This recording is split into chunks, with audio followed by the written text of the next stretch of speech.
Hello everybody, and today we're going to be counting down the top 5 best new features for LEGO Minecraft in 2023.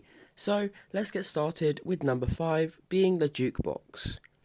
Coming in the Sword Outpost in the January wave of 2023, this set had some really cool features, but this is one of them. The Jukebox we hadn't seen in a LEGO Minecraft set ever before, so this also included a music disc alongside it, as well as just looking really cool with some nice printing and stuff, and being quite accurate to the game. It seems kind of odd that we haven't got a jukebox yet because of how long jukeboxes have been in the game for. You'd think that we would have already got it, but no, it's taken this long for them to get it in the sets. It does take quite long for some of these new features to come, and this was one of them. But then some of the newer ones in 2023 also came out just last year, or even this year. So it really is a gamble with LEGO Minecraft. But the jukebox, nice printing, looks really cool, and it's nice that we finally got it. And in spot number 4 we have a new witch. Now of course, this isn't exactly a new feature, but it's more of one that's been brought back. But I thought I'd count it because it's pretty important.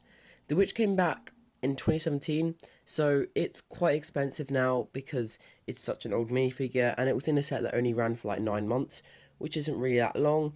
So when we got a new witch, it was actually pretty cool. I think I was very excited to see it, although technically it is new because you do have it that it has no printing on the hat, which makes it a completely different minifigure to the one that was found in the Witch Hut in 2017.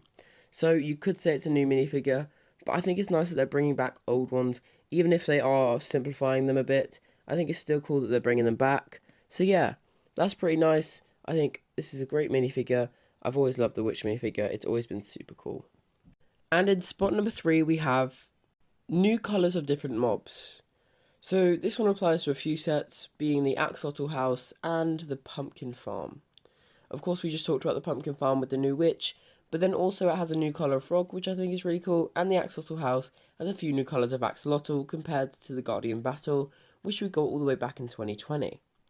I think that it's nice that they've got lots of different variants that they're making of each of their new minifigures, because the axolotls are fairly new and the frogs just came out earlier in the year, so getting new variants of them is super cool. As well as that, we also did just get new frogs this year, which is pretty cool. The Swamp Adventure had the first ones in the January 2023 wave, and I think they did really well with it. They had a really good mould there with some great printing and everything like that. So I think they did really well with the frog minifigures, and just how they are is pretty cool. And in spot number 2 we have the Alley. Now the Alley came out in the Sword Outpost, a bit like the Jukebox, but this one was just a bit better because it was a new mob that came out last year and it was epic. Well, it came out because of the mob vote and people really wanted to see the Alley in the game, so that's what was added. This thing can like hold blocks for you and stuff. It's not even the most useful thing ever. You can make a few farms with it, but it's not the most useful thing ever. You can get a lot better things, but it's really cute. So they're nice to keep as like pets and stuff in the game, and I think they did get the cuteness across in the set, except that the body is quite bulky because it has the hands. I'd say just skip that part and use a baby zombie body.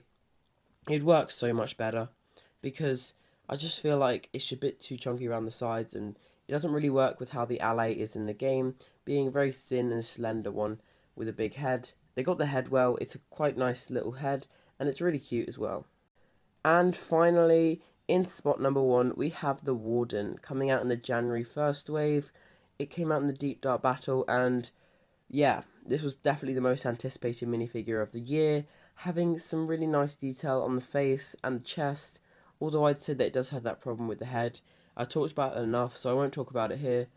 The Deep Dark Battle itself, some amazing stuff in it as well, but we're focusing on the minifigure. It just has a lot of different printing. It's a really nice big fig, and I was very excited to see what they were going to do with the Warden after it came out in the game. So, those were the top 5 best new features for LEGO Minecraft in 2023.